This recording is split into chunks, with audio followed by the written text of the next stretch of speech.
सांगलीनंतर महाराष्ट्रात सर्वाधिक हळद उत्पादक जिल्हा म्हणून हिंगोली जिल्ह्याची ओळख आहे। मात्र याच हळदीची हिंगोली जिल्ह्यामध्ये भयानक स्थिती झालेली आहे। मागच्या काही दिवसापासून झालेल्या पावसामुळे जे आहे ते पूर्णतः हळदीचं पीक आता खरडून गेलेलं आहे। मी अशाच एका शेतामध्ये आहे। हे हिंगोली तालुक्यातील कोथळस गाव आहे आणि याच कोथळस शिवारातली ही हळद आहे। पूर्णतः हळदीचं पीक जे आहे ते भुईसपाट झालेलं आहे। लाखो रुपयाचा खर्च करून ह्या शेतकऱ्यांनी हे हळदीचं पीक उभं केलं होतं, जोपासलं होतं, तळहाताच्या बोटाप्रमाणे हळदीची निगरा केली होती। मात्र 2 दिवसापूर्वी झालेल्या मुसळधार पावसामुळे जे आहे ते या शेतीचं प्रचंड नुकसान झालेलं आहे। आपण जर बघत असाल तर कॅमेऱ्यामध्ये दिसते आपल्याला की हे मुळ्या जे आहेत त्या हळदीच्या पूर्णतः पांढऱ्या पडलेल्या आहेत आणि हळदीची खोम जे आहेत तेही उघडे पडलेले आहेत। एवढा खर्च करून शेतकऱ्याच्या हाती आता काही लागणार नाही।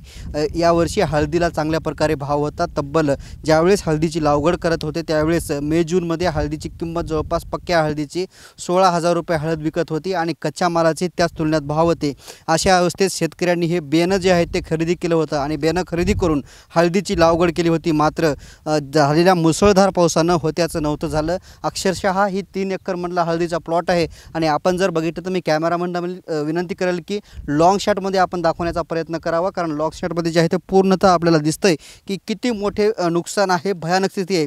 विशेष म्हणजे हळदीला विमा कवच नाही आहे, हळद पीक विम्यामध्ये मोडत नाही। कुठंतरी मायबाप सरकारनं ही हळदीची पंचनामे करून शेतकऱ्यांना जे आहे ते मदत करण्याची गरज आहे आणि शेतकऱ्यांना आर्थिक मदत करून दिलासा देण्याची खरी गरज आहे।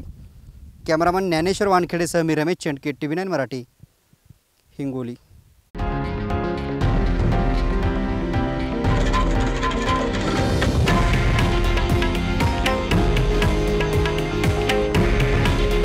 हे आहे देशातील नंबर 1 न्यूज नेटवर्क आणि आपण पाहत आहात TV9 मराठी।